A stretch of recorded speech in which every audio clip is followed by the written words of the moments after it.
Network, host of the African History Network show. I'm a talk show host, researcher, lecturer, writer, and historian. So it is Friday, September 25th, 2020, and we are live. Hope everybody's doing well, best we can. These are crazy, crazy times. We're dealing with coronavirus, and we're dealing with a madman in the White House who's getting worse day by day. But I wanted to talk about this this study. I posted this article on Thursday, September 24th. And it's a new study that came out from Citigroup Bank. And it documents how racism has cost the U.S. economy $16 trillion, okay, in lost revenue, all right? And it ties right into the history and conditions of African Americans. And also, it should serve as a wake-up call for people who want to deny racism exists, deny systemic racism, people like Donald Trump. And some of his supporters, things like this, okay? So everybody share this broadcast on your social media platforms. We're broadcasting on my Facebook fan page, The African History Network, The African History Network. Also on my YouTube channel, Michael Imhotep, I-M-H-O-T-E-P, I-M-H-O-T-E-P.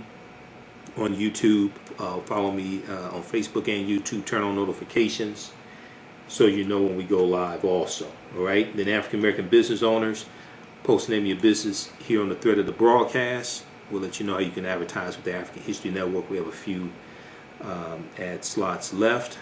Current promotion: buy 1 month, get 2 months free.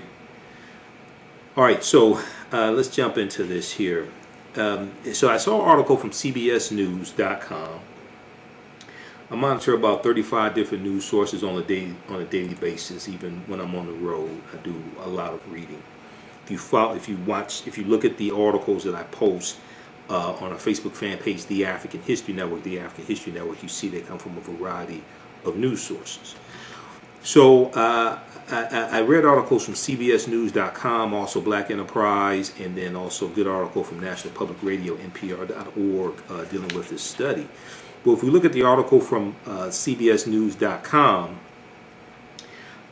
this is racism has cost the U.S. 16 trillion Citigroup fines, okay? And this is over the last 20 years. This isn't the last 200 years. This isn't since slavery ended. This is the last 20 years. So America could have been $16 trillion richer if not for inequities in education, housing, wages, and business investment between African Americans and white Americans over the past 20 years, new research concludes. Okay, we're looking at inequities in education, housing, wages, and business investment. Now, all this ties into policies, laws, okay, regulation, government. All this ties into this. Politics is the legal distribution of scarce wealth, power, and resources, and the writing of laws, statutes, ordinances, amendments, and treaties, their adoption, interpretation, and enforcement. This is what politics is. Politics is the legal distribution of scarce wealth, power, and resources, and the writing of laws, statutes, ordinances, amendments, and treaties, their adoption, interpretation, and enforcement. When we deal with racism, contrary to popular belief, and now politics impacts every aspect of our life, from the water we drink to the air we breathe to the food we eat. And those who are all into economic empowerment, I'm all for that. My degrees in business administration with a major in marketing. I taught entrepreneurship for 7 years, managed a business consulting company for 7 years, helped people start businesses, helped people get funding for business.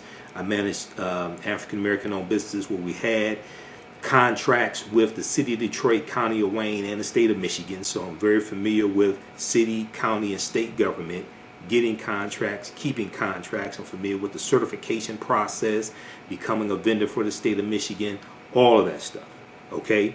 So I understand how government shapes the economy that your business operates within.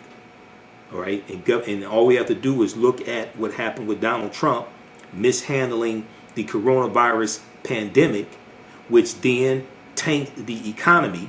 Second quarter of 2020, the GDP, gross domestic product, dropped 32.9%, which is a record drop. It's never dropped that much in history. We saw earlier this year that the economy ended 113 consecutive months of private sector job growth. 10 years of private sector job growth, which started under President Obama, and most of it was under President Obama, ended with this unstable genius.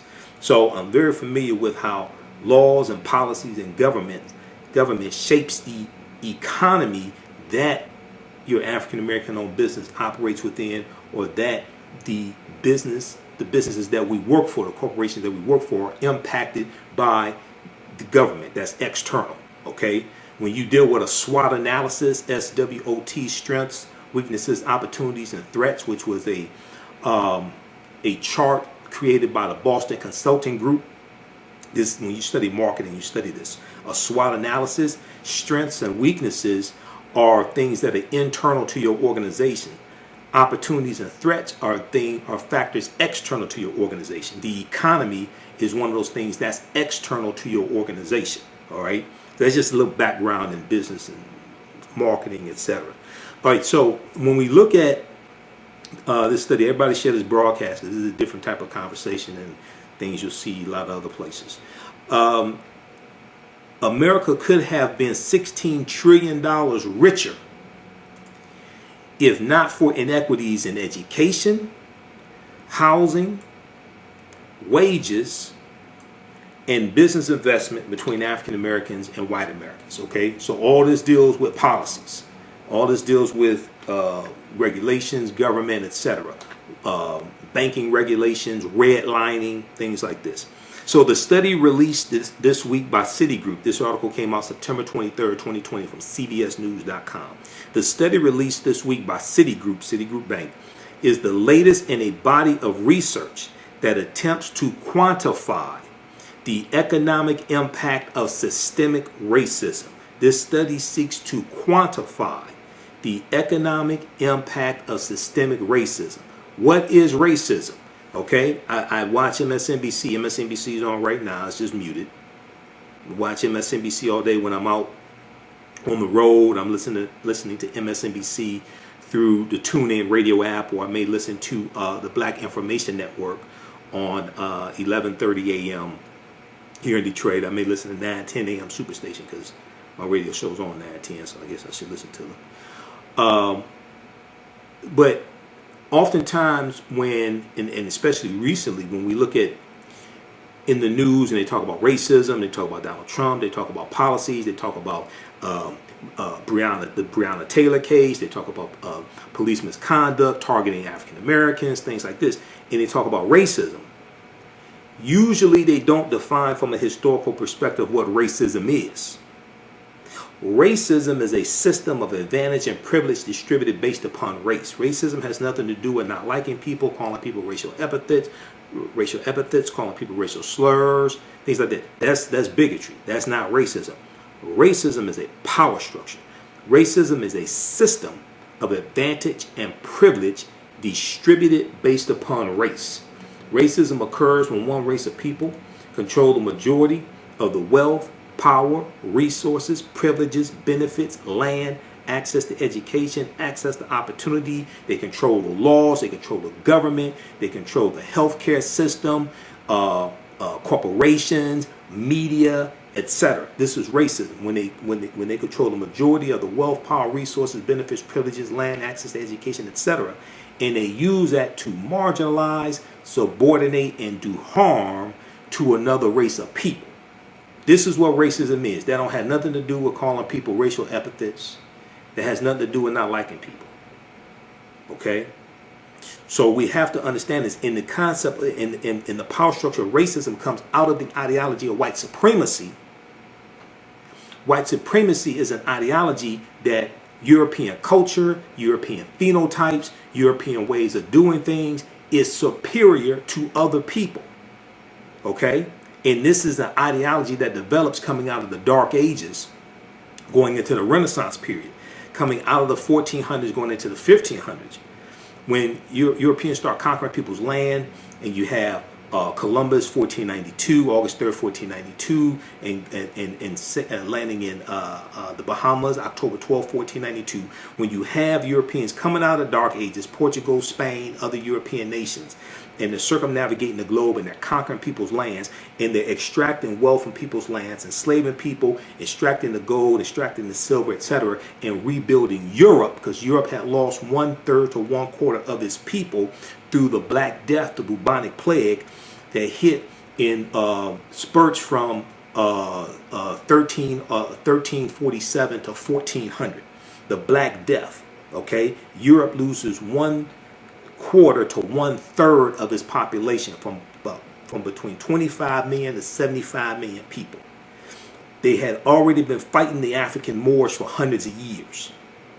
The African Moors are intermixing with the European population, changing the complexion of Europeans to various degrees, especially in Spain and Portugal, because they're going in from Morocco, in Spain and Portugal, or right above Morocco.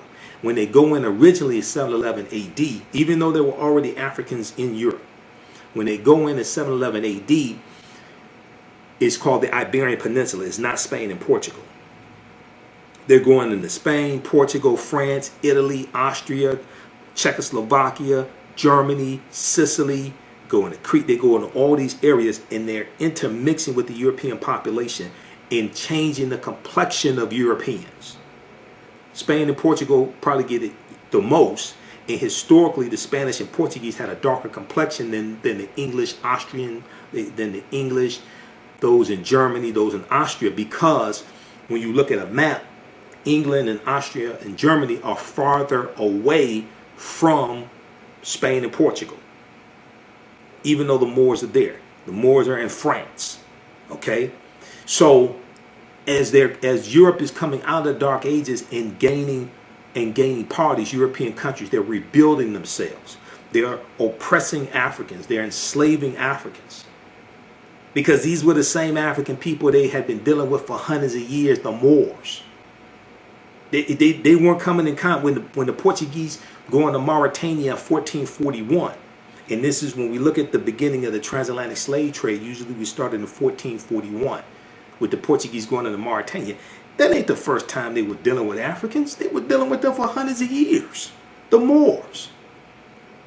So when what we're dealing with is the purpose of racism is to preserve genetic white survival. That's what this is all about. Racism is the power structure to maldistribute wealth, power, and resources into the hands of Europeans to preserve genetic white survival. And the power structure of racism reinforces the ideology of white supremacy. The ideology of white supremacy is to preserve genetic white survival, because Europeans saw what happened for hundreds of years when Africans intermixed with Europeans. And as they started circumnavigating the globe, and they started seeing the majority of the world was not European, and when they started intermixing, when those men on those ships started intermixing with the native women, and saw that the baby wasn't white anymore in general, right? They realized over time, they had to put things in place. Otherwise, they would genetically become wiped off the face of the earth. So when we understand racism and white supremacy, they work together. They're not the same thing. Racism is the power structure. White supremacy is the ideology that gave birth to the power structure. But this is all about preserving genetic white survival. If you don't understand that, and you think racism is about calling people at the N-word, calling people racial epithets, not liking people, then you don't understand racism or white supremacy. Okay, now I encourage people to read these two books. It's a number of books to read. One, you can read this also, Nile Valley Contributions to Civilization by Tony Browder. Nile Valley Contributions to Civilization by Tony Browder. Browder's a brilliant brother, brilliant historian, archaeologist. He's a friend of mine. He's in Hidden Colors, and he's also in what's the Out of Darkness by director Amadeus Christ. Okay, now this right here, Golden Age of the Moor. Golden Age of the Moor. This is one of the best books dealing with the history of the Moors, edited by Dr. Ivan Van Sertima. Okay, Runoko Rashidi, who's a friend of mine, has an essay in here. Dr. Jose Pimenta Bay, who's one of the baddest scholars on the history of the Moors. All of that. This deals with this. This deals with that whole history of the Moors, 800 plus years in Europe. All right. Now this one here, this is a book by Runoko Rashidi, Black Star, the African Presence in Early Europe. Black Star, the African Presence in Early Europe. And this deals with, this is probably like kind of an updated version of Golden Age of the Moor. A lot of color pictures in here. But this deals with the history of these African Moors. You look at this picture right here, page 92. A Moor in chains, 17th century in Prague, Czechoslovakia. The Moors in Czechoslovakia. They're in Austria. They're in Germany. I mean, when we look at the name Schwarzenegger, Schwartz means dark or swarthy. Neger is Austrian and German for Negro. Okay, Schwarzenegger means, it can mean either the dark plowman or the dark Negro. Dr. Jose Pimenta Bay broke this down in one of his lectures dealing with the history of the Moors in Spain. But the Moors are in Austria and Germany. Austria and Germany are right next to each other. So when we look at Arnold Schwarzenegger, Arnold Schwarzenegger was from where? Austria. The Moors are all throughout Austria. Saint Maurice. Saint Maurice was a Moor who became the patron saint to Germany. Okay? Saint Maurice, he was a Christian and he was martyred. Saint Maurice. But when you go study this, Alessandro de Medici. Alessandro de Medici. He was called Il Moro, I-L-M-O-R-O. He was the Duke of Florence, okay, ruler of Florence from 1530 to 1537. This is page 92. All right, so when you go now, this right here, I've dealt with this in some of my lectures. So we know the Black Madonna and Child. The Europeans are worshiping the Black Madonna and Child, which is a copy of Osset Isis and Heru Horus, which then becomes transformed as the Black Madonna and Child. Okay, they're worshiping that even before the Moors go in. But you still have the statues of the Black Madonna and Child in Czechoslovakia and Poland and things like this. France, they still have those statues there. But this right here, this is the national flag of Sardinia. Okay, and it has 4 Moors' heads on it. The national flag of Sardinia, which is an Italian island. If you look at the national flags of Sardinia and Corsica, these islands, they have Moors' heads on their national flags. And because the Moors were in those areas, and the Moors were conquered, and it was a monumental effort to conquer them. So they're putting them on, these Europeans are putting them on those national flags. Originally, when you look at them here and you see they have a bandana, right? Originally, the bandana was a blindfold to signify that they were prisoners. But because of tourism and being politically correct, things like this, they turned the blindfold into a bandana. But the Moors were conquered. So when you study now this right here also, coat of arms of Pope Benedict XVI with the head of a Moorish king. All right, this right here, this is page 91 of Runoko Rashidi's book, Black Star, the African Presence of Early Europe. All right, so see, when you study books like this, now this is history before the transatlantic slave trade. So one of my teachers, Professor Kabahaya Kamene, talks about how to understand the existence of something, you must first understand the pre-existence of existence. To understand the existence of something, you must first understand the pre-existence of existence. So we can't start the transatlantic slave trade in 15th century. You got to go back hundreds of years before that. To understand white supremacy and racism, you got to understand the history of the Moors in Europe. When they talk about the transatlantic slave trade, okay, the transatlantic slave trade is really Europeans getting revenge on the African Moors for what was happening in Europe for hundreds of years. The transatlantic slave trade is a continuation of these wars, of this conflict. It's a new chapter. Yes, it's a new chapter, but it's still a continuation of a story. See, the mistake that people make is they think that this was when 15th century, this is when Europeans first came in contact with African people. No, it's not. You missed the previous chapters of the story. Okay?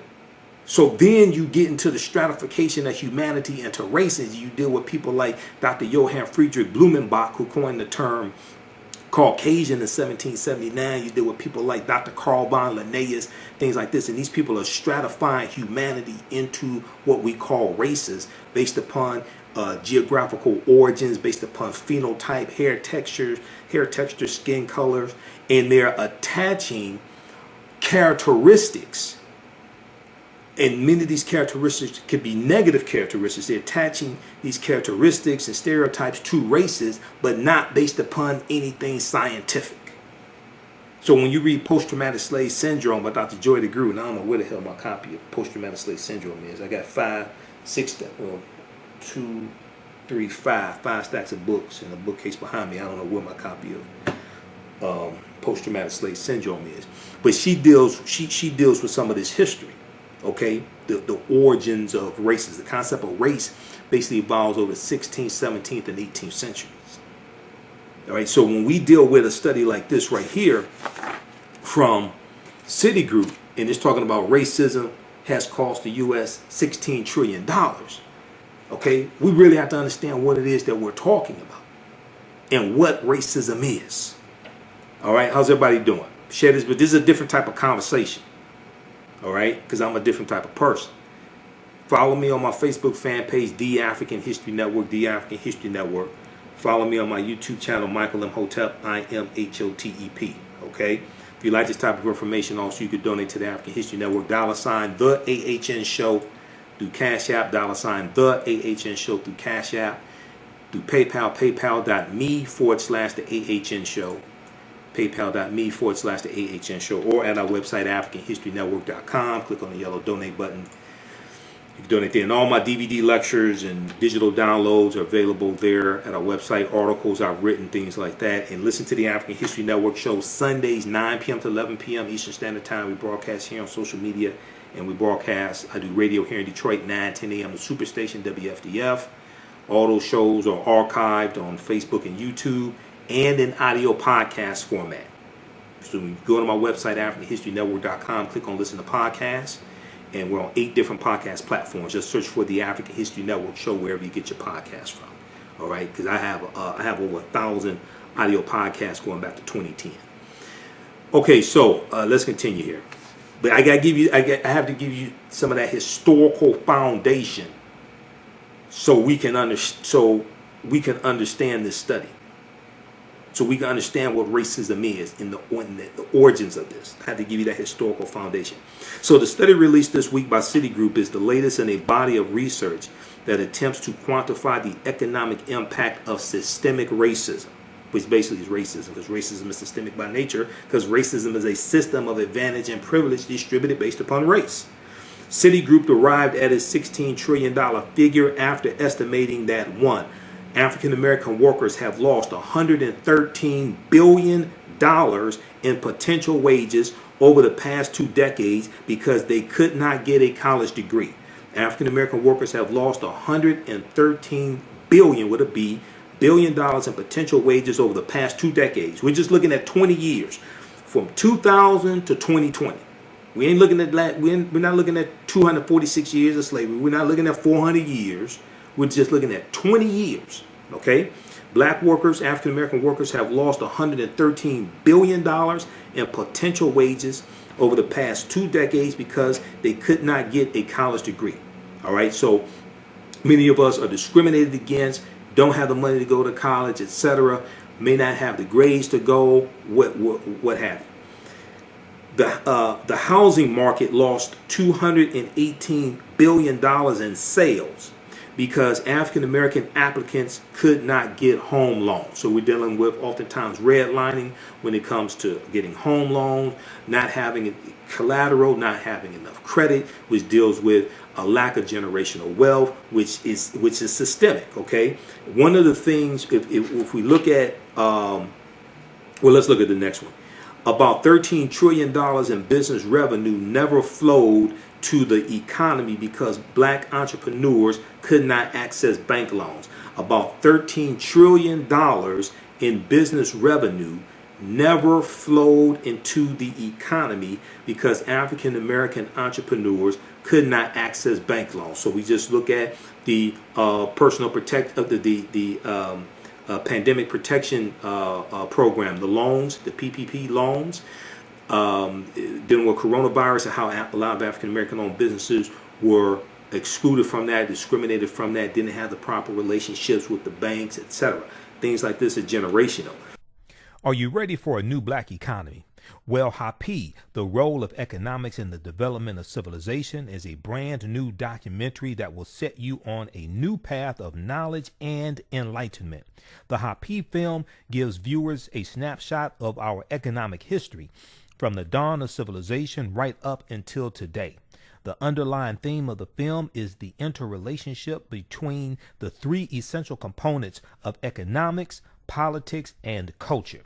Hapi brings together the brightest and most prolific minds in the fields of psychology, history, business, and politics, such as Dr. Leonard Jeffries, Professor James Small, Dr. Julian Malveaux, Dr. Zahi Hawass, and Jabari Osazi, and more. Together, they deliver a message of cooperative economics, financial independence, and a pride that we can all be inspired by.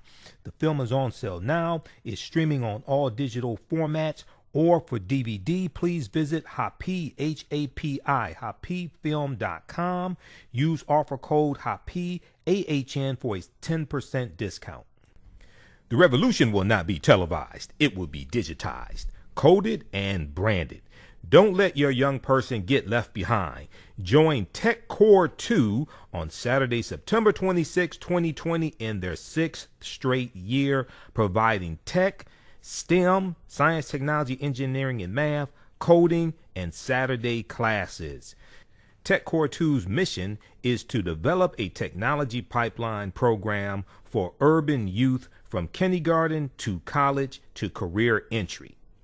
Tech Core 2 offers 9 different tech classes for students in grades kindergarten through high school, including computer programming, coding, gaming, hip-hop and STEM, and video production. All classes are online with live instruction. To register or for more information, please visit techcore2.org. That's techcore, the number 2.org, or give them a call at 215-879-6701. That's 215-879-6701. Don't forget to grab your $10 discount with promo code TAHN Fall 2020. Just to give you, even though this is outside of the 20-year period, just to give you some historical background information on this. When we look at policies that help to maldistribute wealth, power, and resources in this country, one of the biggest policies that did that came out of the New Deal. Now, even though there were some good things in the New Deal that benefited African Americans, a lot of the way the policies, a lot of the way the resources were put into the hands of various states set up discrimination against African Americans. Okay, so we look at the New Deal during World War II, President Franklin Delano Roosevelt, and we see that you're going to see the creation of the Social Security Administration in 1935. We see the Minimum Wage Act created in 1935. If you read this book here, How White Folks Got So Rich, The Untold Story of American White Supremacy, this helps to break down in a concise book all those policies that help to maldistribute resources. But when we look at the GI Bill, the GI Bill is going to be government issue. The GI Bill is going to be one of the policies of the New Deal, and it was the last policy of the New Deal that is going to change the landscape of higher education in this country. And the 1.2 million or so African American veterans who fought in World War II, they're going to largely be shut out of the benefits of the GI Bill. The GI Bill is going to allow these white men who are veterans, is going to allow them to get low interest loans to go to college, to start businesses, and to buy homes. Low interest loans to go to college, start businesses, and buy homes. Okay? Oftentimes when we think about the GI Bill, we just think about going to college. It was three main things. African American soldiers, the veterans, are largely going to be discriminated against and taking advantage of these benefits that, one, they earned, two, their taxpayer dollars help subsidize and create opportunities for white men. So then, because of the Federal Housing Act of about 1949, the Federal Housing Act of 1949, which also allowed white people to put 3% down on low interest loans and get houses built out in the suburbs that are being formed after World War II. World War II ends in 1945. These men are coming back home, having children. This starts the baby boomer generation. Okay, now these men need more space to live in. They need to buy homes. They're having a family. The suburbs are being formed, and houses are being built out in the suburbs. Resources are being taken away from the inner city. The deindustrialization of the inner city starts, and factories and businesses are being moved out of the inner city into the newly formed suburbs. African Americans try to get loans to move out to the suburbs. We're running into the redlining. Redlining was created by the Homeowners Loan Corporation. The Homeowners Loan Corporation was a government entity created in 1933. Redlining is going to be created after that. Some sources say 1934, some sources say 1937. All right? So what happens is, with redlining, properties in areas of a city were shaded with different color shading. The properties that were looked at as good investments to make loans on, they were shaded in green. Properties that were looked at as bad investment, high risk, they were shaded in red. Well, a lot of the property in the inner city where many of us live was shaded in red. When we try to go get loans out in the newly formed suburbs, we're discriminated against, we're blocked from getting those loans. When these white men and white families are allowed to buy these homes in the newly formed suburbs, the homes are allowed to accumulate wealth, accumulate in value, so they accumulate wealth. Okay? And then you have the U.S. Interstate Highway Acts in 1952 and 1956 that drive about 41,000 miles of interstate highway all across the U.S., and they run through many of our communities. They ran through Black Bottom and Paradise Valley right here in Detroit, wiped out about 300 businesses, displaced hundreds of African Americans, maybe thousands, displaced homes, etc. We're going to see this take place all across the country. The expressways are running from the downtown district in the inner city out to the suburbs. Okay? And then you have the factories and businesses being moved out of the inner city into the suburbs. And then we're being locked, we're being trapped in the inner cities. Then this is when you see African Americans becoming mayors of these cities now, because white flight has already started. A declining in tax base has started, like in Detroit. Detroit had this, so a lot of people are under the misconception that white people started leaving Detroit when Mayor Coleman Young became mayor January 1974. No, white people were leaving going back to the early 60s, okay, even before then. Detroit had in 1961, Detroit had its first budget deficit. It had like a $16 million budget deficit, something like that. The Detroit Rebellion hits in 67. White people are leaving before then. Okay, you had like about 300,000 people, white people, who already left Detroit by 67. Okay, so a lot of people blame that on Mayor Young. Now, white people kept leaving when Mayor Young became mayor, but you know, it's a myth in Detroit. Mayor Young ran the white people out of Detroit. No, they were already leaving before he even became mayor. They were already leaving. All right, but what happens is because of white flight and African Americans being trapped, quote unquote, trapped in the inner cities, so to speak. Then African Americans become mayors and get on city council, things like this, right? And then a lot of those African American mayors, then they get blamed for the conditions that they inherited. Now, some of them made mistakes, etc. You know, but there was a good article from Marilyn Katz, K-A-T-Z. Marilyn Katz wrote an article for InTheseTimes.com. Okay, and the name of this article was The Myth of Black Misleadership. The Myth of Black Misleadership. And what she she goes through and lays out this history, like what happened to Detroit. And the same thing that happened in Detroit happened to other major cities, with the white flight, African American mayors taking over, things like this. But she said that when these African American mayors took over these cities, okay, and African American city council members, things like this, those cities were already on life support.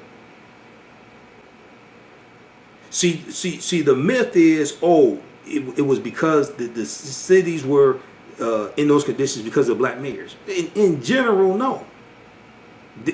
The cities were on life support when they became mayor. And there was a declining, eroding tax base. And the factories and the corporations are moving out of the inner city. Okay? And then drugs move in, crack cocaine, things like this, even before crack heroin. But drugs move in, and they tend to fill a vacuum of economic opportunity, so to speak.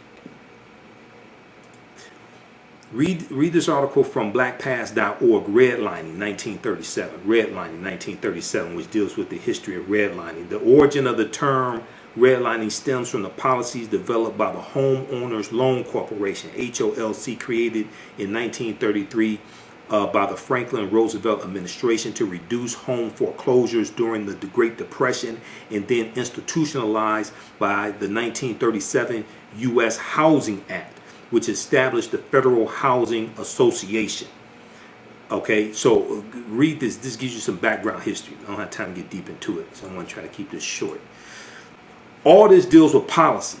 Politics is the legal distribution of scarce wealth, power, and resources, and the writing of laws, statutes, ordinances, amendments, and treaties, their adoption, interpretation, and enforcement. All this deals with laws and policies. All right, and it was public policy. Now, a lot of people listen to Dr. Claude Anderson. Dr. Claude Anderson is one of my teachers. I've listened to him. I've known him for years. I heard Dr. Claude Anderson say back about 94, 95, he was speaking at, I think, Fred Price's church. He said it was public policy that put us in this predicament. It's going to be public policy that takes us out of this predicament. Economic empowerment is part of it. It's not going to be economic empowerment that gets us out of this, because it wasn't economic empowerment that put us in this predicament. A lot of people, economic empowerment is important, but we're not in this predicament because of lack of economic empowerment. We're in this predicament because of public policy. The solution to bad public policy is not economic empowerment. Solution to bad public policy is to fire the people that wrote the bad laws, run better candidates, and change the policies, change the laws. Because that's what put you in this predicament. I'm all for economic empowerment. I understand it better than most people. That's the maldistribution of wealth, power, and resources was not because of lack of economic empowerment. Because even at the height of economic empowerment in this country, in about 1910, when African Americans owned almost 16 million acres of land, still probably about half of us were poor, living in poverty.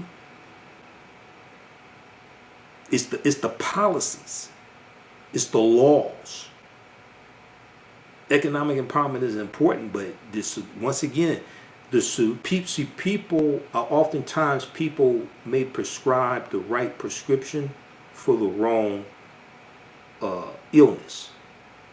The solution to bad public policies is not economic empowerment. I repeat, the solution to bad public policies is not economic empowerment. The solution to bad public policies is to fire the people who wrote the bad public policies and keep writing them, run better candidates, and change the policies that are doing you harm. Economic empowerment is part of it, but no, that's a misunderstanding of history. That's like if people break in your front door and are shooting at you, you go to the back door and start shooting. Well, you're shooting, but you ain't shooting in the right direction. So, and once again, policies and laws shape the environment that your business operates within. So it's both. When I teach, and Professor James Small and Dr. Leonard Jeffries teach, they deal with what's called the pyramid principle. The foundation of the pyramid principle is African history and culture. African history and culture gives us our VIPs, our values, our interests, and our principles. It gives us a cultural paradigm that we see reality through. It helps to shape our culture. It gives us a cultural paradigm that we see reality through. The two sides of the pyramid are economic empowerment and political empowerment. We have to have a synthesis of all three of those. It's not just one. Economic empowerment ain't a substitute for politics. Politics shapes your economic empowerment. And then when you deal with businesses, right? Business structures are legal structures shaped by government.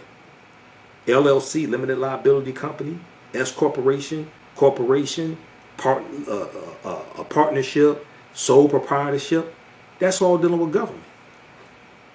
When you set up a business and you register your business with your state, and you choose your business name, you set up an LLC, you go to your state's website. That's government. Then you go to irs.gov and you get your EIN number, employer identification number. That's government for your business. Then once you get that, then you can go to the bank and set up a bank account in the business name, and they're regulated by the government, Federal Depository Insurance Corporation. That's government. Government regulates your business and shapes the economy that your business operates within. All right, let's continue. So we have to understand how all this connects. A lot of times people are just dealing with one aspect of it. No, we have to have a synthesis. Dr. Leonard Jeffries talks about how we have to have a synthesis of all of this. Professor James Small deals with how we have to have a synthesis of all three of these. African history and culture, which gives us our VIPs, our values, our interests, and our principles. And it also influences how we engage in economics, because see, we have a deep, rich history of cooperative economics, the co-ops. So when you read this book here, Collective Courage by Dr. Jessica Gordon Emhart. Now, when I was at Wayne State's business school, because my degree is in business administration, I went to business school. We learned white business principles. We didn't learn this. See, African people, we have a deep, rich history in business, in the co-ops, the cooperative economics, which are principles we brought with us from Africa. But many of us went to white business schools, learned white business principles, and brought white business principles back to the African American community and tried to use them in the African American community. And they don't work in general for the community. They may work for your family, but in general for the community, it's entirely different. When you deal with things like the Color Merchants Association, created about 1928, coming out of the National Negro Business League, which was founded in 1900 by Booker T. Washington. And the Color Merchants Association is teaching black grocery store owners how to compete with the chain stores, the AMPs and the Kresge's, things like this. And it's teaching them better accounting principles. It's teaching them better marketing strategies. They're buying their product, their produce in bulk, so they get better economies of scale. Okay, this is the Colored Merchants Association. When you study things like the Colored Farmers Union, created in Texas in 1886, and they grow to about 1.2 million members. You're talking about in 1886 to about 1901 or so. And they have to disband because of the attacks by white supremacists. Because when you study our involvement in cooperative economics, a lot of those co-ops, and Dr. Jessica Gordon Nimhart deals with this, and I interviewed the sister back in about 2014, and there was an interview she did with Vice.com, I think it was. She talks about how one of the reasons why we don't hear a lot about the co-ops and our deep, rich history in cooperative economics is because a lot of those co-ops had to disband because they were being targeted by white supremacists. They were violent attacks, or people were being killed. Okay? So what happens is when you break up the co-ops, you help to break up the cooperation. Because for the co-op to be successful, African Americans have to cooperate. But if you don't understand this history, then you just absorb white business principles and try to apply them to the African American community. In general, they don't work. You can learn marketing and accounting and things like this. When you study history like this, it's entirely different. This is an example of values, interests, and principles. This is our foundation. Our history engaging in economic empowerment is different than a lot of white people's history. But when African American children go to white business schools, or they may go to a business school at an HBCU, and they're still operating based upon white business principles. Not saying all HBCUs, business schools do this. I'm giving you an example. When they bring back those white business principles to the African American community, okay, you're dealing with something different. Now, people mean well. A lot of them don't have this history. Luckily for me, when I was in business school, I was also studying African history. All right, so I had a different understanding of the information. But check out this book by Dr. Jessica Gordon Nimhart. You read this, this is something on a whole nother level. We were using the co-ops during slavery to raise money to buy people out of slavery. You're going to have co-ops like the Free African Society, founded in 1787. All right, most of this history people don't know. All right, let's continue. How's everybody doing? Everybody share this broadcast on your social media platforms. This is a different type of conversation. Follow us on our Facebook fan page, The African History Network, The African History Network. Follow us on our YouTube channel, Michael Imhotep, Imhotep. All right. Let me see something here.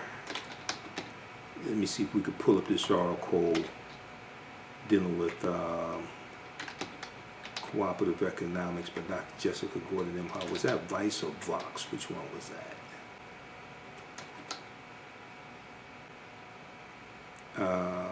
Let's see here. Okay, I'll pull it up.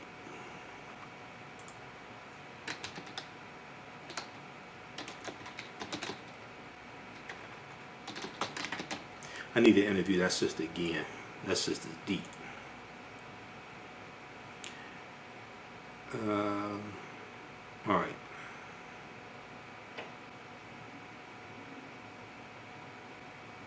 Okay, let's continue here. I'll try to find this article. All right, so back to this article from CBS.com. Racism has cost the U.S.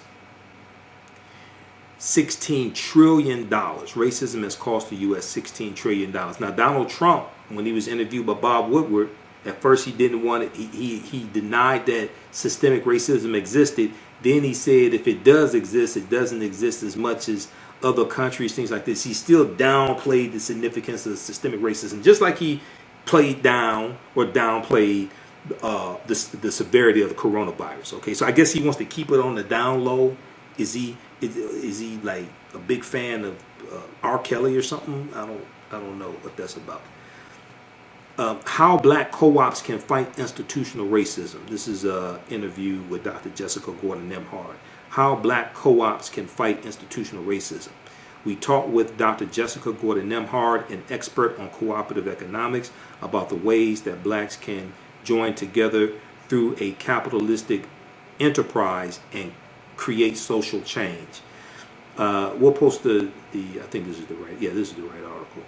We'll post this link here. Check this out. This is from Vice.com. This is the one I was thinking about. Just briefly here in this article, Vice.com asked a question in the interview. Everyone kind of understands what co-ops are, but can you give me a hard definition? She said businesses that practice cooperative economics are owned by a collective of the people. One of the best examples are credit unions. That's one of the best examples that exist today. You have food co-ops, and I'm a member of Black Securities Food Network here in Detroit. Brother Malik Yakini and his group. But credit unions, the members are owners. The people who have accounts with credit unions, they're members. They're owners of the credit union also. Businesses that practice cooperative economics are owned by a collective of people. The important part is that the people are not owning it for the purpose of making a profit, but for the purpose of satisfying a need or addressing a problem. Satisfying a need or addressing a problem. Another unique piece is the democratic governing structure.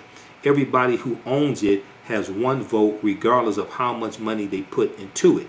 If you choose to put more money into that enterprise, that's your choice, and you can get a return.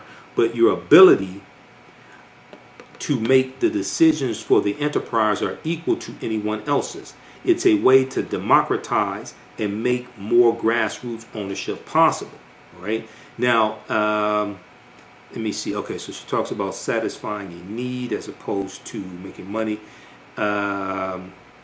She was asked the question: how do co-ops function in a capitalistic system? How do co-ops function in a capitalistic system? All right. She said, we have examples all over the world, and sometimes how that looks is it's a small enterprise that allows smaller individuals to compete. She said, take a group like Land of Lakes, which is one of the largest agricultural corporations. So Land of Lakes, like Land of Lakes butter. Okay, it is actually a cooperative of dairy farmers that all own Land of Lakes together equally. It is actually a cooperative of dairy farmers that all own Land of Lakes together equally. And Land of Lakes buys its milk and produces all the dairy products. So the co-op has the factories, does all the production, does all the marketing, handles the business side. That frees the farmers up to do their dairy farming, knowing that they have a market.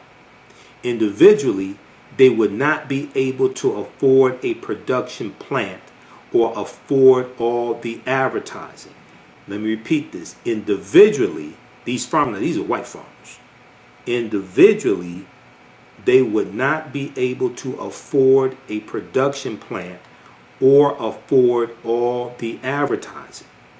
But owning it all together, the individual farmers can now afford to compete. So we have a history of cooperative economics. Cooperative economics is not black capitalism. That's something different. But a lot of people don't know that this history exists. Okay? So she was asked the question, what role has cooperative economics played in black communities in the U.S.? What role has cooperative economics played in black communities in the U.S.? So she said, African Americans have engaged in some form of collective economics throughout our entire history in America. Okay, now she's probably talking about slavery because we've been here at least 51,700 years. And this was our land stolen from us. So when you read The First Americans Were Africans, Documented Evidence by my friend Dr. David Imhotep, and his new book should be out any week now. I have to email me a few days ago. I had to get back in touch with him. This book documents the African presence in South America, Central America, and North America, going back at least 56,000 years ago in South America, but at least 51,700 years ago in the land that we call the United States of America, specifically in South Carolina, the Khoisan, who come from Southern Africa and who are the ancestors of the Anu and the Twa, the short-statured Africans. Okay, they go all around the world, but they were here. We African people were here in this land before Native Americans, the people who we call Native Americans, even came into existence. Okay, that's a whole nother conversation. But even though we were here going back at least 51,700 years ago, and you have Asians who come to this land around 3000 BC, the Asians and the Africans intermix, and their offspring are who we call Native Americans. And when you look at old black and white photographs of Native Americans, these are usually a darker skinned people. Okay, even though all that took place, that does not mean the transatlantic slave trade did not happen. The transatlantic slave trade happens also. You have to understand the chronology of like the last 50,000 years of history. Okay, so to understand the existence of something, you must first understand the pre-existence of existence. So going back to this article from Vice.com, then we'll go back to the one from CBS News.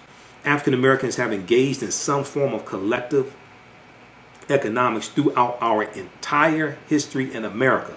Sometimes it was tilling kitchen gardens on Sundays when we weren't working as enslaved people and sharing the produce.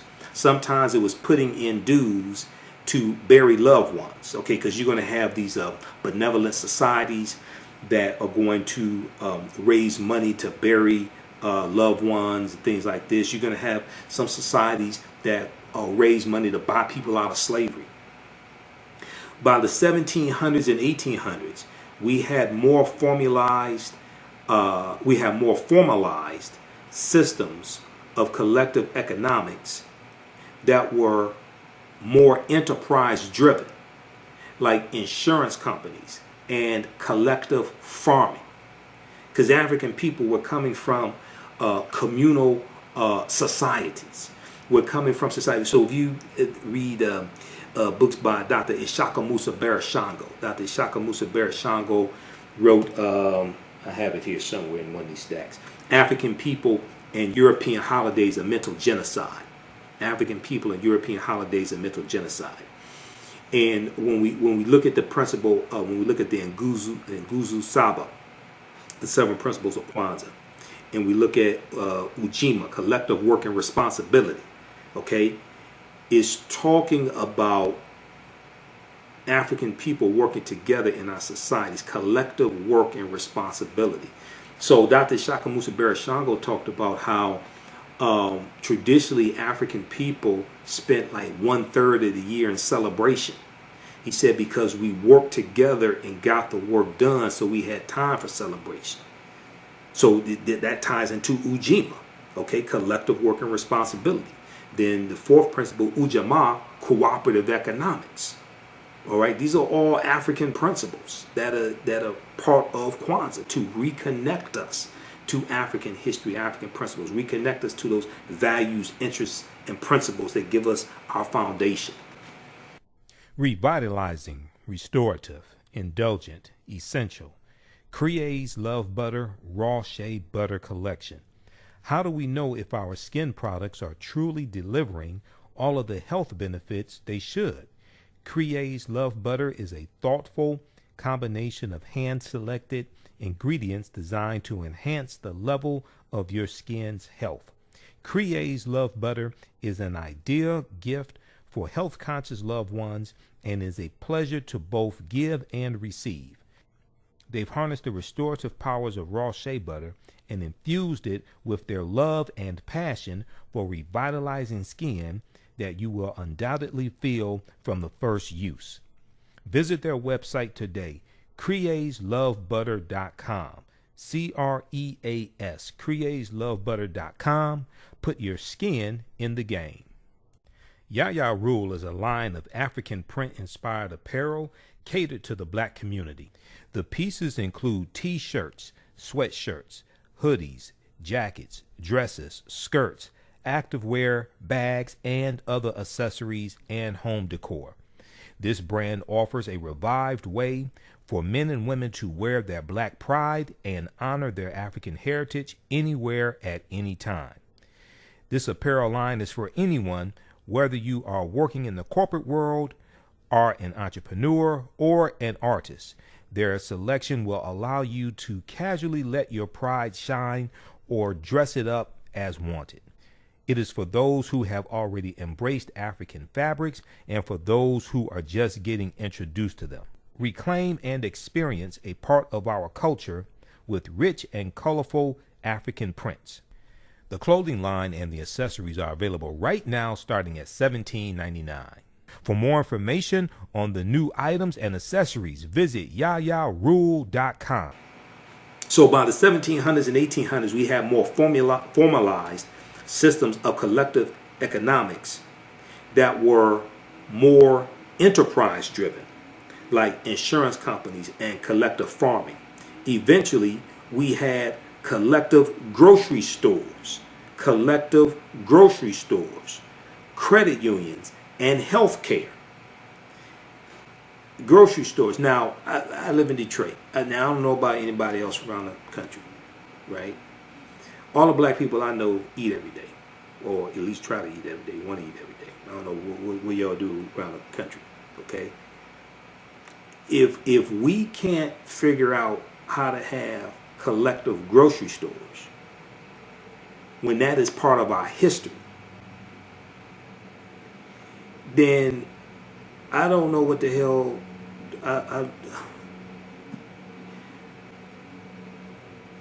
a people's history and culture teaches them how to deal with the problems of the past in the present and the future to meet the needs of the community. We have a deep, rich history of this. We have a deep, rich history of the collective grocery stores. We have to tap into that history. That's that foundation, the African history and culture. It's not. We don't do all this research to be like walking encyclopedias. No. Your thoughts create feelings. Your feelings create actions and behaviors. Your actions and behaviors create results. So we have to tap into this to understand how do we deal with these problems in the past and be able to take things farther than our ancestors were able to take them. By the 1700s and 1800s, we had more formalized systems of collective economics that were more enterprise driven, like insurance companies and collective farming. Eventually, we had collective grocery stores, credit unions, and health care. Europeans eventually recognized the model around 1844, and it formally came to the U.S. Blacks then started forming official co-ops in the 1860s and 1870s. By the 1880s, labor unions were actually helping workers to start their own co-ops, and African Americans were involved in that too. So she was asked the question, did co-ops play a role in the civil rights movement? She said it was what I call a silent partner to the movement. It was what I call a silent partner to the movement.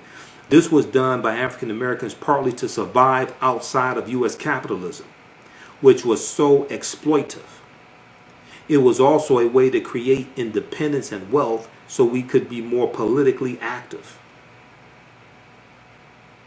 So she was asked, can you tell me about the relationship between segregation and cooperative economics? The relationship between segregation and cooperative economics. Dr. Jessica Gordon-Nemhard said, one of the things we learn when we study cooperative economics is the stronger co-ops have members who have a strong sense of camaraderie. Okay, camaraderie. She says, so how do you find people who already have that feeling and get them to do co-ops? For African Americans, sometimes it was already being involved in church or an activity that made you want to do more for your community. Sometimes it was because they had nothing and they pulled together just to survive. And sometimes they were already politically active. And then they realized being politically active made them economically vulnerable. Sometimes they realized being politically active made them economically vulnerable. Dr. W.B. Du Bois said that we need to self-segregate so that we can create that sense of solidarity and use an economic structure that recognizes that sense of solidarity to create economic prosperity for all of us. And from that position of strength, we can go back out to the rest of the world, either integrate if we want to, or at least demand our rights and demand equal footing. Okay? So she's talking about Dr. W.B. Du Bois. Read the rest of this article. This is from Vice.com. This is an interview with Dr. Jessica Gordon-Nemhard, who wrote the book Collective Courage. Collective Courage, A History of African American Cooperative Economic Thought and Practice.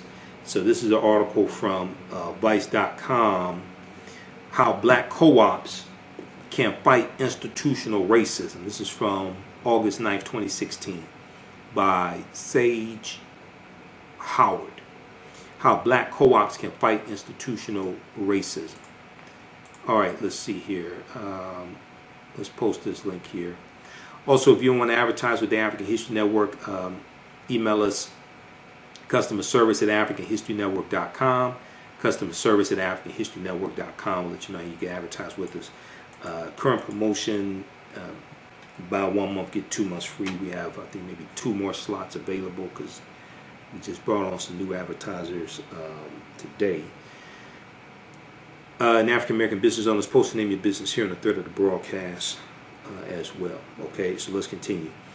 So let's go back to the article from CBSNews.com. Racism has cost the U.S. $16 trillion. Racism has cost the U.S. $16 trillion. So we talked about African American workers have lost $113 billion in potential wages over the past 2 decades because they could not get a college degree. We talked about the housing market lost $218 billion in sales because black applicants could not get home loans.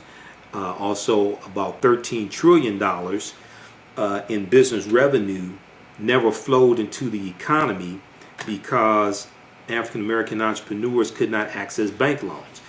Read the article from History.com. History.com. History.com is the official website of the History Channel. Read this article from June 21st, 2019. How the GI Bill's promise was denied to 1 million black World War II veterans. How the GI Bill's promise was denied to 1 million black World War II veterans. All right? This is part of the New Deal. All this deals with history. Okay, this is why it's extremely important to understand this.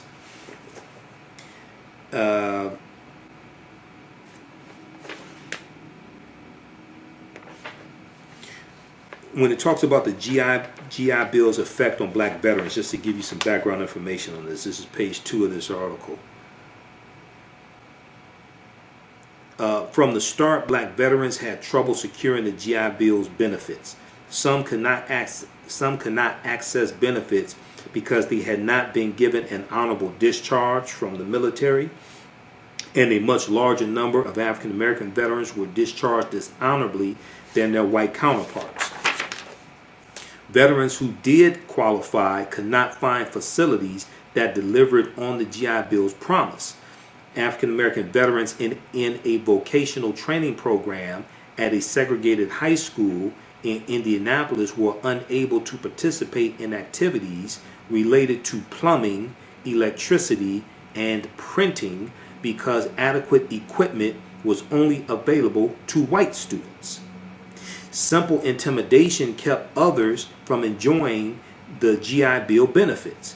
In 1947, for example, a crowd hurled rocks or threw rocks at African American veterans as they moved into a Chicago housing development. Thousands of African American veterans were attacked in the years following World War II, and some were singled out and lynched.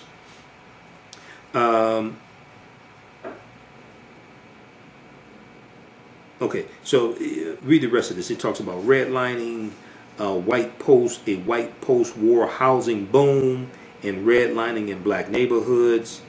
The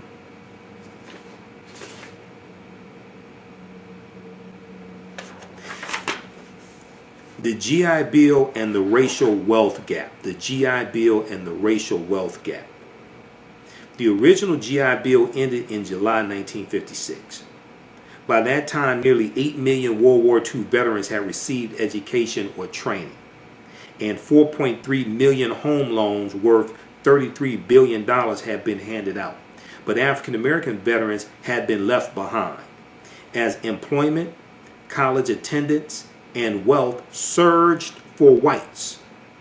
Disparities with their African American counterparts not only continued but widened. Disparities with their African American counterparts not only continued but widened. There was, writes a writer named Katz Nelson, quote, no greater instrument for widening an already huge racial gap in post-war America than the GI Bill, end quote. Today, a stark wealth gap between African American and white Americans persists. The median wealth for white Americans is about $171,000. For African American households, the median household wealth is just $17,100, about 1/10. The legacy of the GI Bill is still at work, and for African American families, its negative impact could linger for years to come. This was public policy. This was public policy that increased the racial wealth gap. Okay? It's going to be public policy that closes it. I'm all for economic empowerment.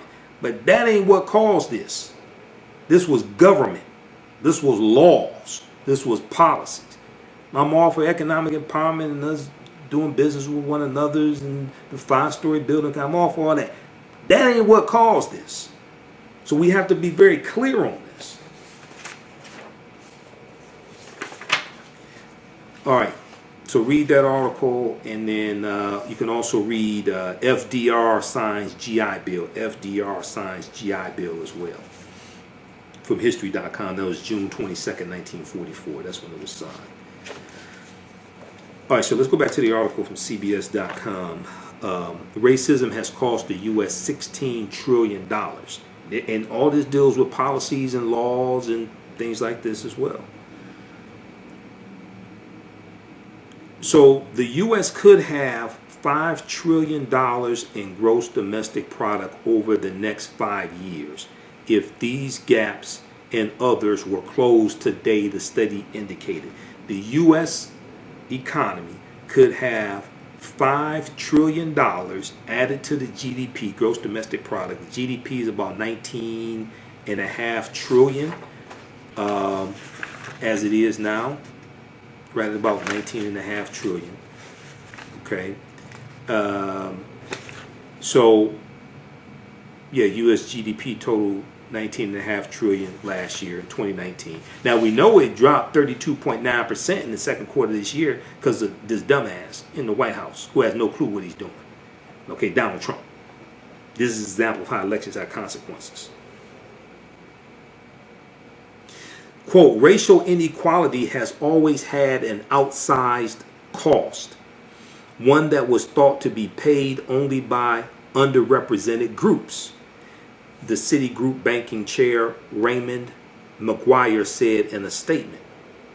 He went on to say, quote, What this report underscores is that this tariff is levied on all of us, end quote. What this report underscores is that this tariff is levied on all of us. So this deals with how everybody pays the cost of racism because of the loss in the economic impact on the economy. $16 trillion lost. Federal Reserve data show that white households' net worth grew 43% to $61,200. They must be talking about average net worth because that's not the median net worth. Median is a statistical measure where 50% of the population is below a certain point and 50% of the population is above a certain point. That's the median. This looks like the average.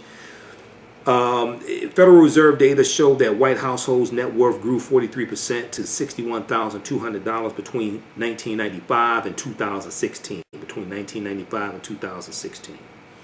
While it remained flat at $35,400 for African American families. Moody's Investor Service found that 44% of African American households owned their homes in 2019. 44%. Compared with 74% of white households. There's a 30% gap dealing with home ownership. Okay?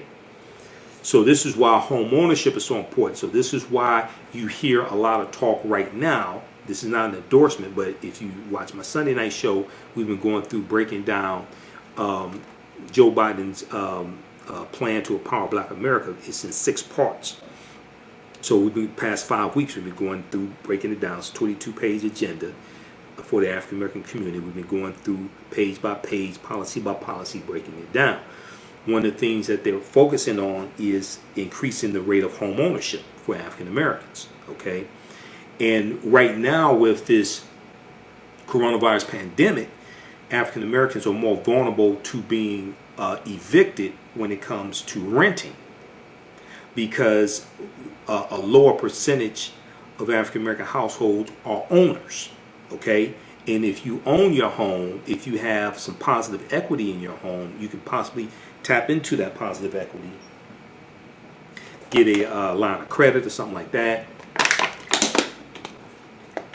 use that as resources, okay, to weather the storm.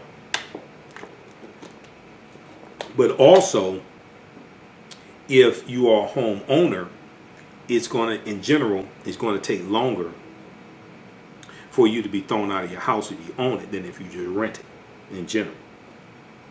Okay. So this has wide-ranging ramifications. So the study also highlights the, quote, real costs of long-standing discrimination against minority groups, especially against African Americans, and particularly in the U.S., Citigroup economist Catherine Mann said in a statement.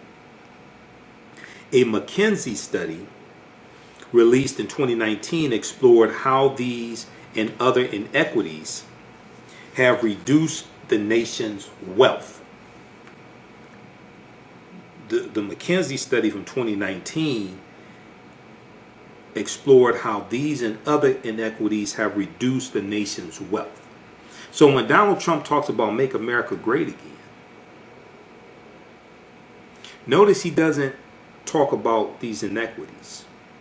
Usually he doesn't talk about the gap in home ownership rates for African Americans, unless when he's lying about it, saying oh, is an increase in home ownership. He doesn't talk about the fact that African American women make 61 or 62% for every dollar that the average white male makes. It'll take the average African American woman loses almost $1 million in lost earnings over her working career. If we look at the article from blackenterprise.com, Black Enterprise has an article dealing with this. And the average African American woman loses, it'll take from, when they look at from age, the average African American woman would have, it takes her 20 months to make the same amount of money that the average white male makes in 12 months. This is what Black Women's Equal Pay Day is all about. Okay, so I find it interesting that Trump doesn't want to address these inequities. You listen to him, he doesn't want to address these inequities. He doesn't want to address why is the African American unemployment rate usually double that of the white unemployment rate. Okay, so a McKinsey study released in 2019 explored how these and other inequities have reduced the nation's wealth. The nation's GDP, which is the total value of goods and services, could be up to 6% higher by 2028. Could be up to 6% higher by 2028 if the racial wealth gap is closed. The consulting firm concluded. Lawmakers must pass targeted policies. Now, this is what the article says. And this is citing the study. Lawmakers must pass targeted policies that boost household income for Black Americans in order to address the issue, McKinsey said. Okay? Lawmakers, because all this is dealing with policies and laws. I'm all for economic empowerment, but that ain't that. If policies address these issues, then that will automatically help economic empowerment. But these conditions don't exist because of lack of economic empowerment. They exist because of bad public policies. Okay, so we have to understand the connection, because you'll prescribe, because if you don't understand this, you'll prescribe a remedy that doesn't address the root cause of the problem. Lawmakers must pass targeted policies that boost household income for African Americans in order to address the issue, McKinsey said.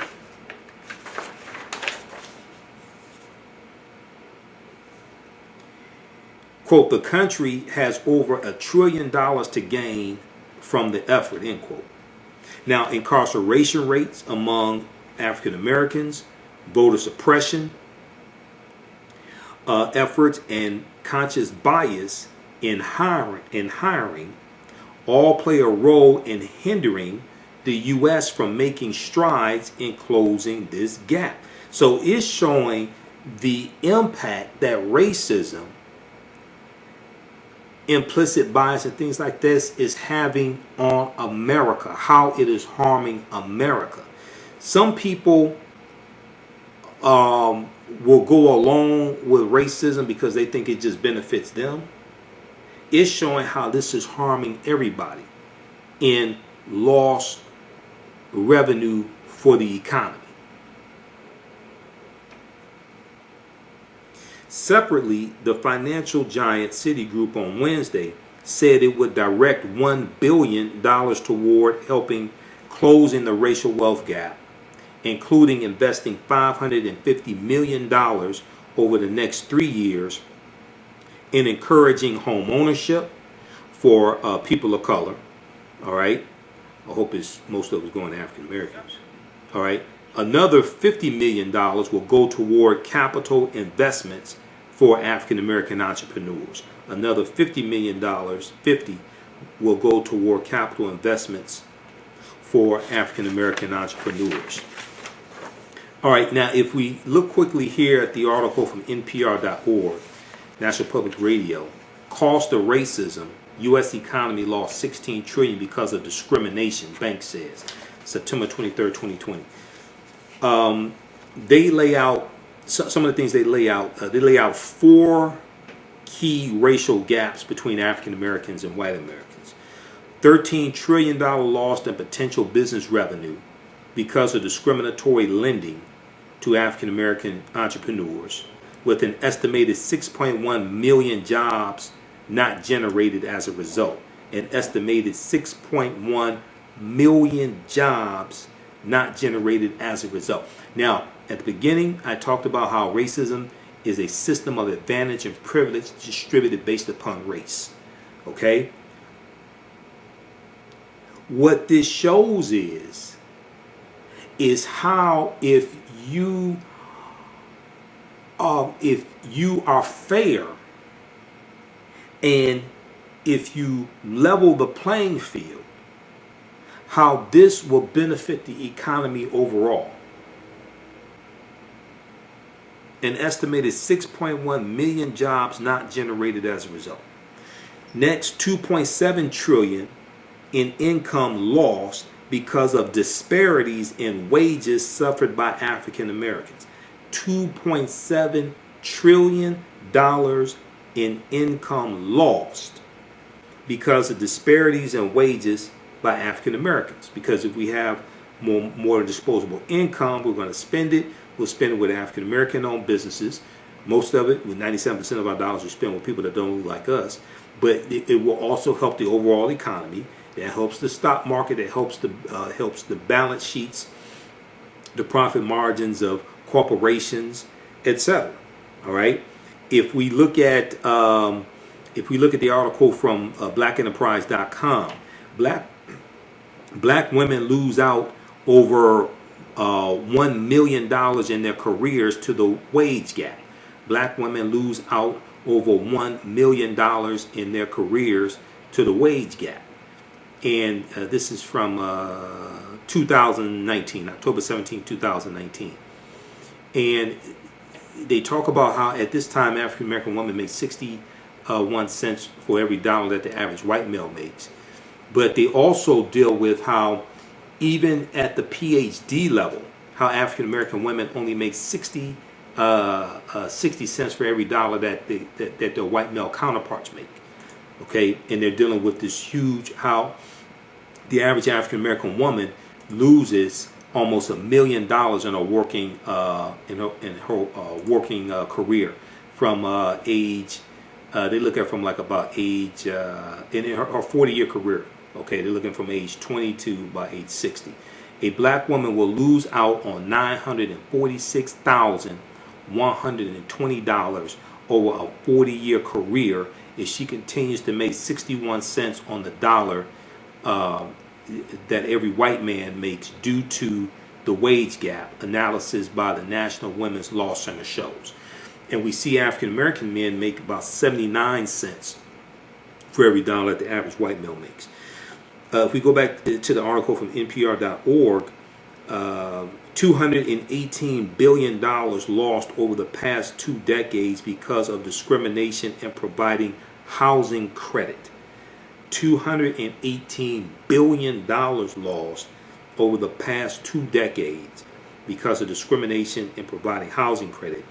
And then 90 billion to 113 billion in lifetime income lost from discrimination in accessing higher education. We talked about that in the article from CBS.com. Okay, lost income from discrimination in accessing higher education. So what this shows is how racism is hurting everybody, and it's going to be policies, laws and policies that address this. Okay, I'm all for economic empowerment, but that ain't what caused this. Gain knowledge in minutes with Blacklist Ed. Blacklist Ed is an app that provides insightful summaries of books pertaining to the Black experience. As Black people, we know the importance of reading books to discover our incredible contributions to world history, to uplift our self-esteem, and to empower ourselves for our relentless fight for social justice. Unfortunately, with our busy lives, it feels like there is never enough time to read a book. Fortunately, there's a solution. With Blacklist Ed, their app provides key insights from best-selling books about the Black experience, therefore saving you time, increasing your knowledge, and empowering yourself through inspirational and actionable ideas. You can read or listen on the go. Start your free trial today by going to blacklisted.com. That's black without the C, BLAK. Or you can download the Blacklist Ed app from the App Store or Google Play. Blacklist Ed, empower yourself. September is Life Insurance Awareness Month, and Yolanda Spivey at Michael Whitney and Associates wants you to know that this is the best time right now to shop for life insurance. There are many plans available that fit everyone's budget and lifestyle. Right now, due to COVID-19, some companies are not requiring any medical exams to qualify. Leave your loved ones a will and not a bill. Contact Yolanda Spivey today at 1-833-289-2525. That's 1-833-BUY-BLACK, BLAK. Also visit mwhitney.com. That's mwhitney.com. You can email her at life@mwhitney.com, and also visit her website, theblackinsurancenetwork.com, theblackinsurancenetwork.com. Leave your loved ones a will and not a bill. Look at the, let's see, I think it was one of the, oh yeah, this right here. One of the policies that needs to be looked at and incorporated, and you know, on my Sunday night show, we'll go through Biden's plan. He has a lot of good things in his plan. I've read it 3 times. It addresses redlining, addresses increasing the percentage of African American homeowners. There's a lot of good things. It deals with environmental justice, criminal justice reform. There's a lot of good things in it. And it's much better than Donald Trump's anti-black agenda also. So you can compare the two if you like. One of the policies that needs to be revisited and actually implemented is the results of the Kerner Commission report from 1968. The National Advisory Commission on Civil Disorders, which was commissioned, it was announced July 28, 1967 by President Lyndon Johnson. And this was designed to address the rebellions that were taking place across the country. And it was it was headed up by Governor Otto Kerner, who's the governor of Illinois. And they surveyed 23 cities, and they wanted to ask 3 questions when it came to the rebellions, okay? Because this was right after the Detroit Rebellion ended in '67. They wanted to look at 3 questions: what happened when they talk about the rebellions? What happened? Why did it happen? And what can be done to prevent racial disturbances in the future? Okay, if you read this article from blackpast.org, okay, it deals with it's called National Advisory Commission on Civil Disorders, 1967 Kerner Commission, National Advisory Commission on Civil Disorders. All right, how's everybody doing? Everybody share this broadcast on your social media platforms. Invite your friends to tune in. Also, if you like this type of information, you can donate to the African History Network, $ the AHN Show through Cash App, $ the AHN Show through Cash App, also through PayPal, paypal.me/the AHN Show, paypal.me/the AHN Show. But very quickly here, they want to look at what can be done to prevent racial disturbances in the future. In order to answer these questions, the commission surveyed 23 cities across the nation which experienced a racial rebellion. They found that, because like in '67, 67 was known as the Long Hot Summer. You had 159 violent uprisings in 1967 alone. Okay, now they were not all on the level of a Detroit or Newark, New Jersey, but they happened. In USA Today, USAtoday.com has an article called "The Long Hot Summer." It's dealing with the rebellion in Newark, New Jersey. They go through and break this down. So they looked at 23 cities that had rebellions, okay, to analyze what happened and why did it happen, and what could happen to keep these disturbances, keep these rebellions from taking place. So they found that the racial disturbances were not the result of a single triggering event. The racial disturbances were not the result of a single triggering event, but that in all cities surveyed, African Americans experienced severe economic and social disadvantages compared to whites. Severe economic and social disadvantages compared to whites. Also, the report noted that the riots or rebellions were not the result of any conspiracy. Rather, they were a response to what the report identified as the racial attitudes and behaviors of white Americans toward African Americans. The racial attitudes and behaviors of white Americans toward African Americans. This report came out in 1968. In responding to why the rebellions occurred, the Kerner Commission report pointed to African Americans' frustration and feelings of powerlessness regarding extremely high rates of unemployment and underemployment. Unemployment and underemployment. Poverty, police brutality, and inadequate public services.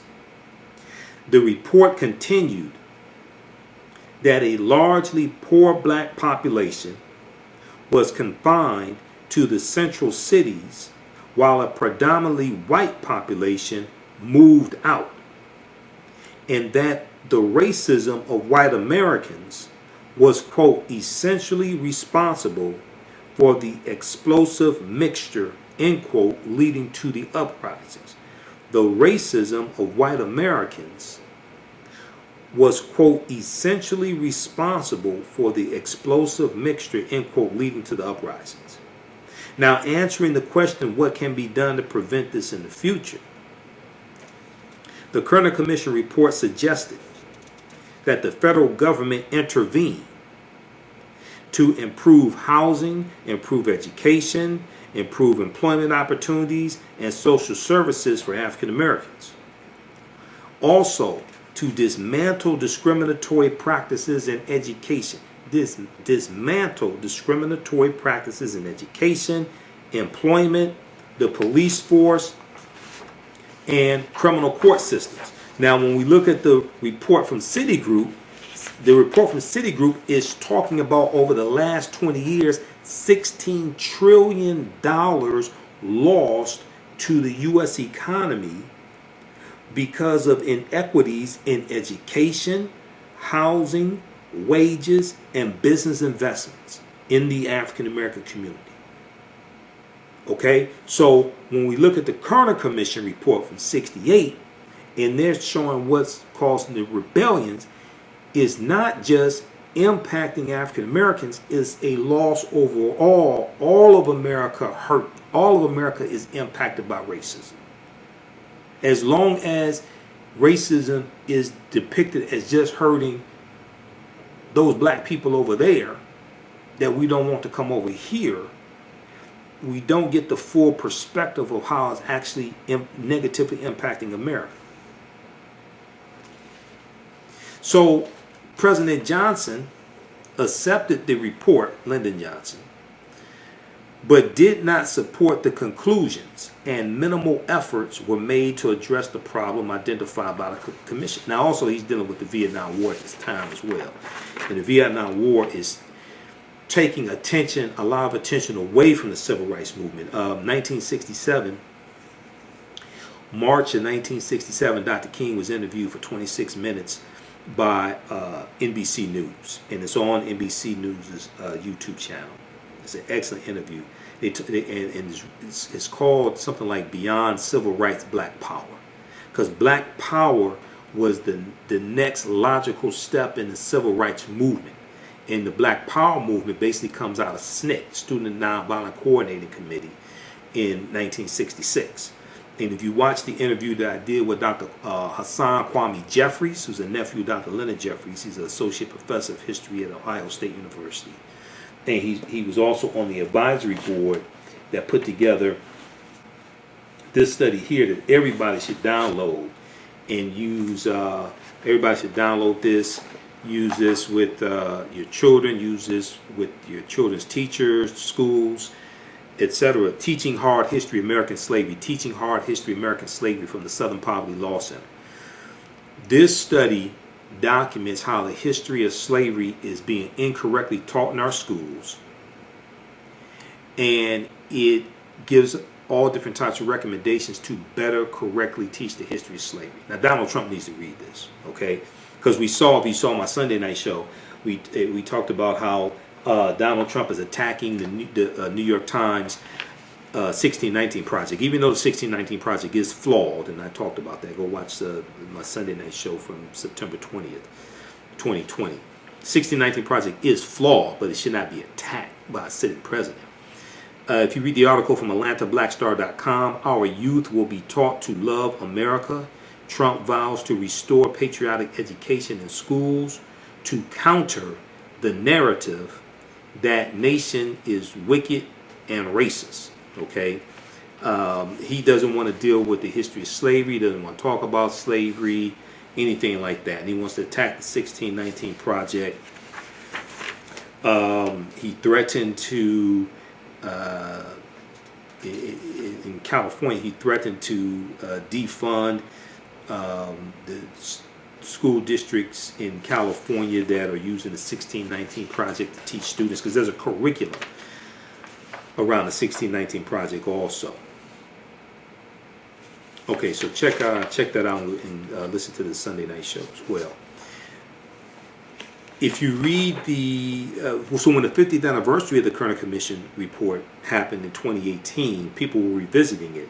Read this article from WashingtonPost.com, No Progress for African Americans on Home Ownership, Unemployment, and Incarceration in 50 Years.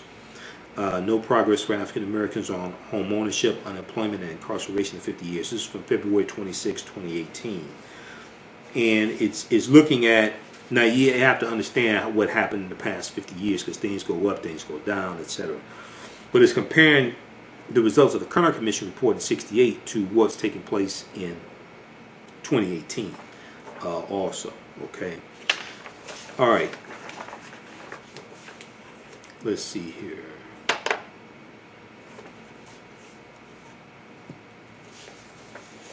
All right, just a minute here. Let's see what else we have. Okay, and then when we tie in education and higher education, etc., then we tie into crushing student loan debt for African Americans as well. If we read their article from CBSNews.com, November 15th, 2019, student loan debt weighs heavier on black borrowers. Fed says Federal Reserve student loan debt weighs heavier on black borrowers. So when you have presidential candidates and those in the U.S. Senate and House of Representatives talking about student loan forgiveness, that's huge for African Americans. That will help to relieve a lot of debt from African Americans, African American families, increase our credit ratings. Okay, so we could buy a home at a lower interest rate, buy a car at a lower interest rate, buy property at a lower interest rate. Okay, so read that article on. Time to get deep into that. I've talked about that before. But that gives, when you relieve student loan debt, that's more money that we can use to buy a home, start a business, invest in stocks, buy land, etc. Okay? That has a huge impact on our families and our communities.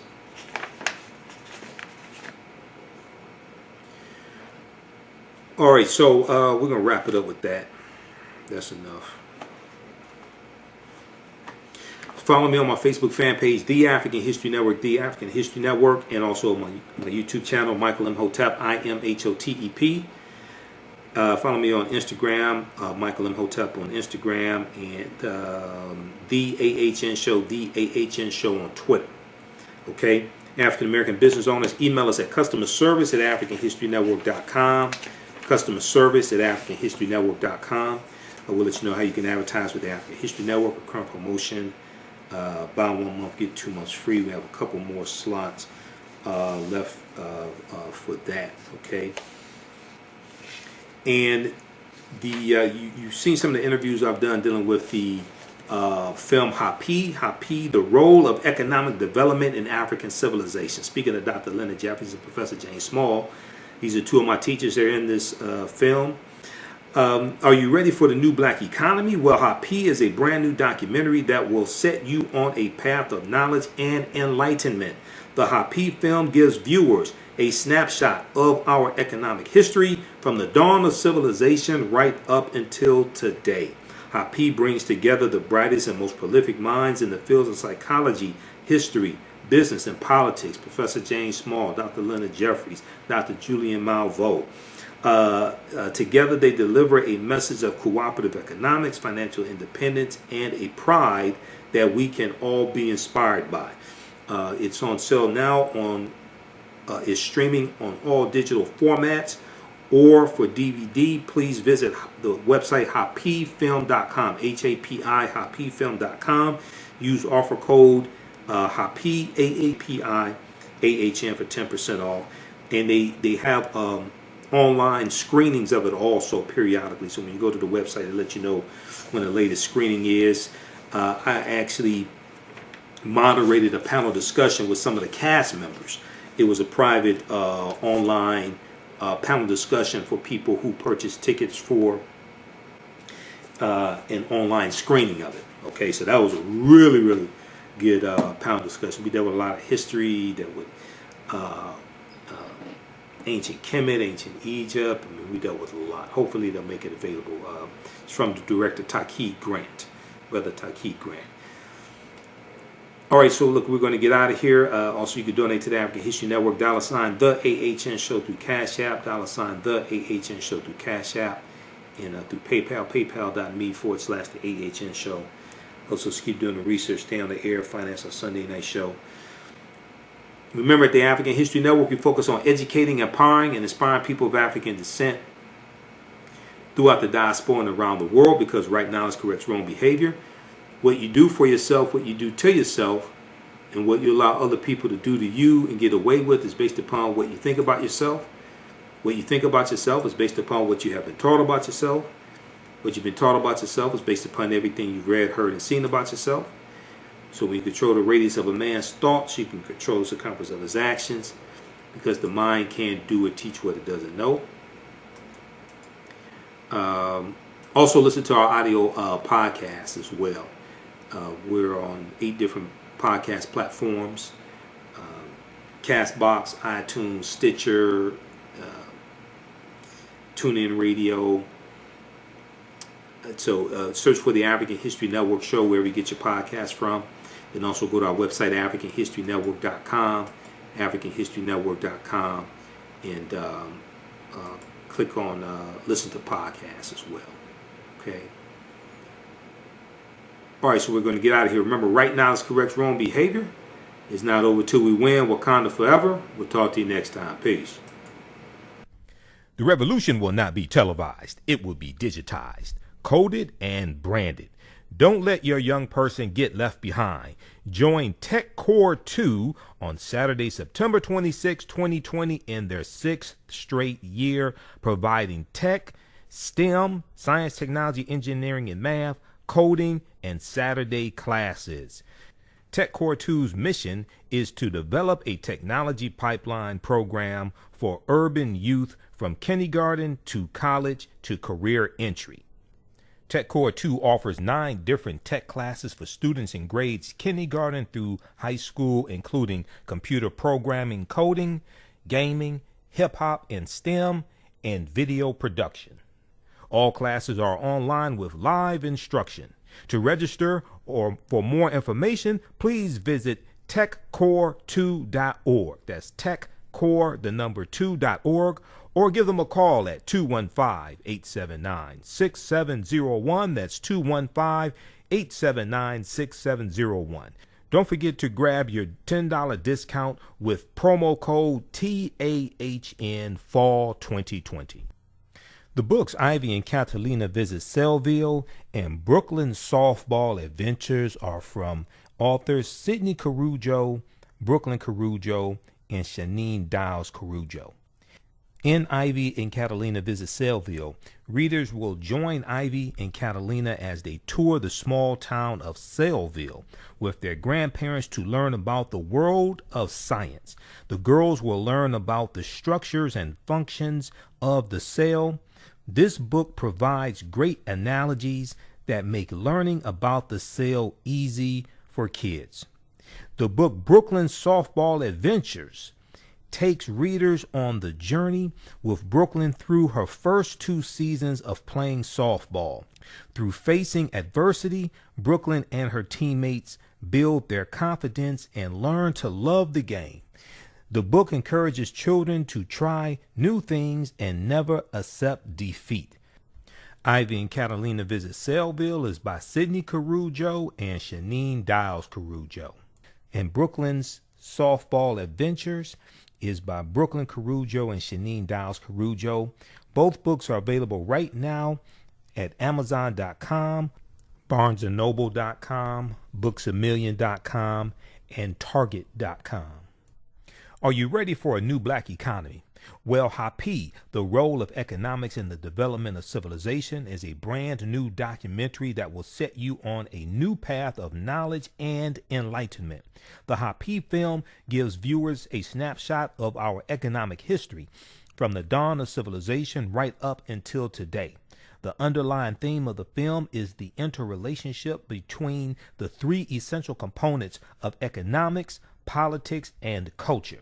Happy brings together the brightest and most prolific minds in the fields of psychology, history, business, and politics, such as Dr. Leonard Jeffries, Professor James Small, Dr. Julian Malveaux, Dr. Zahi Hawass, and Jabari Osazi, and more. Together, they deliver a message of cooperative economics, financial independence, and a pride that we can all be inspired by. The film is on sale now. It's streaming on all digital formats. Or for DVD, please visit Happy, H-A-P-I, happyfilm.com. Use offer code HAPPY, AHN for a 10%